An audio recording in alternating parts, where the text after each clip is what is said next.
Good morning. Assalamu alaikum. Kifa halak. It's great to be here, or not with you, but it's good to be talking with you again in Hebron, and I'm happy to have been invited by Dr. Adwan, and we remember the times we were there with great pleasure, and it's great. Just sorry I can't be with you because I'm working on another project in Berlin, but today I'm going to talk a little bit about the University of Wolverhampton's admissions policy. As many of you know who have visited Wolverhampton, we are a large university with over 25,000 students, and we are in an area in the middle of the UK, near Birmingham, in the big old industrial area, which still has some high-level manufacturing, but generally is an area of high social deprivation, especially in the area that we work in. And so our mission as a university is one of opportunity. So we're called the University of Opportunity by our new Vice-Chancellor, and we have 4 faculties. We have Faculty of Science and Engineering and Computing, Faculty of Education, Health and Wellbeing, which includes sport and psychology, Faculty of Social Science, which includes our business school, and the Faculty of Arts, which also includes media and performing arts and fine art and other things like that. So we're a large university, we're expanding. As you know, in the UK now, people have to pay fees, everybody has to pay fees, but they are given a loan from the government, so everybody has to pay £9,000 a year for an undergraduate course.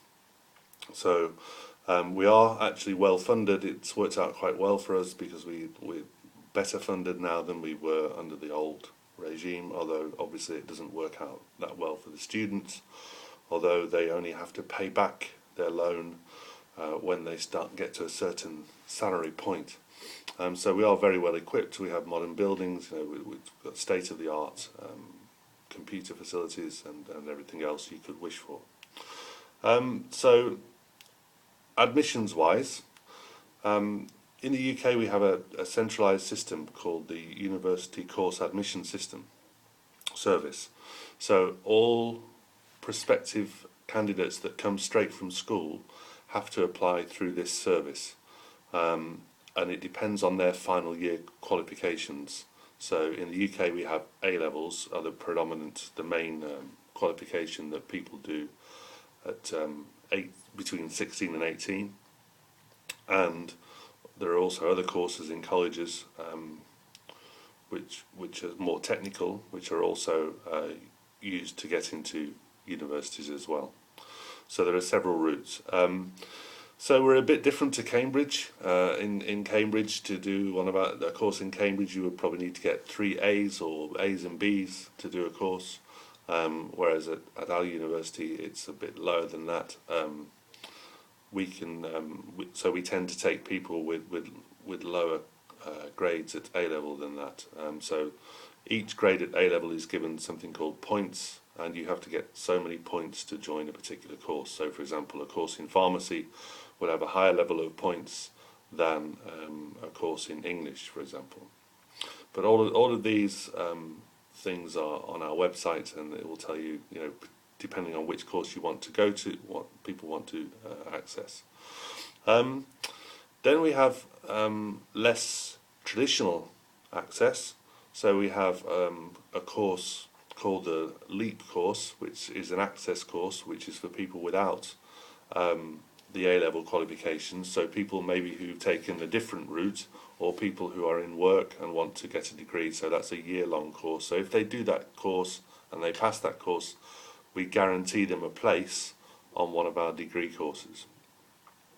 We also have foundation degrees, which are a 2-year degree, because normally our BA is 3 years. We have a foundation degree, and people do those at colleges. Again, that's a non-traditional route for those who are in work. It's often part-time, and that gives them the first 2 years of a degree. Usually it's a college in another location, a technical college, and then they come to university to do the last year of their course, sometimes to get an ordinary degree, or sometimes to do extra credits to get the bachelor's degree. We also have our postgraduate work, which is usually dependent on you having a first degree, so you have to enter that with a first degree. For our teacher education courses, we have something called a postgraduate certificate in education, and for our teacher education courses, you have to get quite a high level of classification of degree to get onto an MA course. But for other MA courses, it depends on experience, what experience people have had, and also on their degree. Normally we will take a degree, just an ordinary degree classification. We have done in the past, but normally it's up towards a two, what we call degree classifications. We have a third class degree, a 2-2, a 2-1, and a first.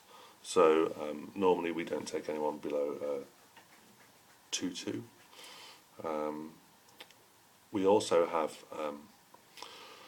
the ability to take people who have a range of other qualifications, professional qualifications, and we have in fact, I have one student this year who has no degree at all, but she has taken what we call a challenge module. So we admit people onto the program if they can produce work at the standard of the master's program, then we let them onto the program. But they have to prove that first. We also have we do a lot of continuing professional development. So we work very closely with hospitals, with schools, with the police force, with ambulance services, with all sorts of professional organisations, with business. We work very closely with businesses all across the region, and so we do courses for businesses that are usually at graduate or at postgraduate level. So we will design one-off modules or certificates, 2 modules or 3 modules to accredit professional practice. So we do quite a lot of that kind of work. For international students, fees are higher if they're coming from overseas, quite substantially higher. But the process for enrolment is exactly the same, for admissions is exactly the same for the BA and BSc, the undergraduate courses. We also have an international centre where people can come for a year before they start their degree course in order to get their language up to scratch, or just to learn how to learn in the English environment, because we have a different methods and approaches to learning to your more traditional university. So fees are higher.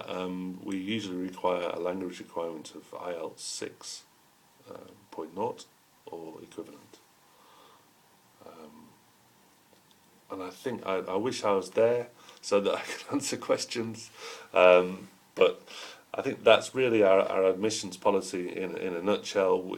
Our main thing is that we're very flexible in everything that we do. So our main aim is to widen the number of people that have the opportunity to go to university and get a degree. So, for example, I recently got a person who has just worked in shops and didn't do very well at school, but is now 28 but is an artist and has painted pictures all their life and told stories, and we're hoping to get him onto a fine art course. So it's that kind of thing. It's a second chance.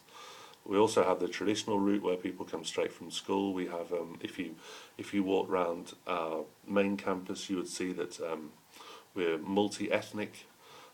We have a large proportion of Muslim students. It would look very much like Hebron University, with many people wearing, many of the female students wearing headscarves, and you would feel at home on our main campus. So it's great to talk to you again. Thank you very much for inviting me, and I hope to see you soon, hopefully, we can collaborate in some kind of exchange, which I'm hoping to, or some Tempest program or something soon. So great to see you. We have great memories of everybody there, and wish you well for the rest of your conference. Thank you.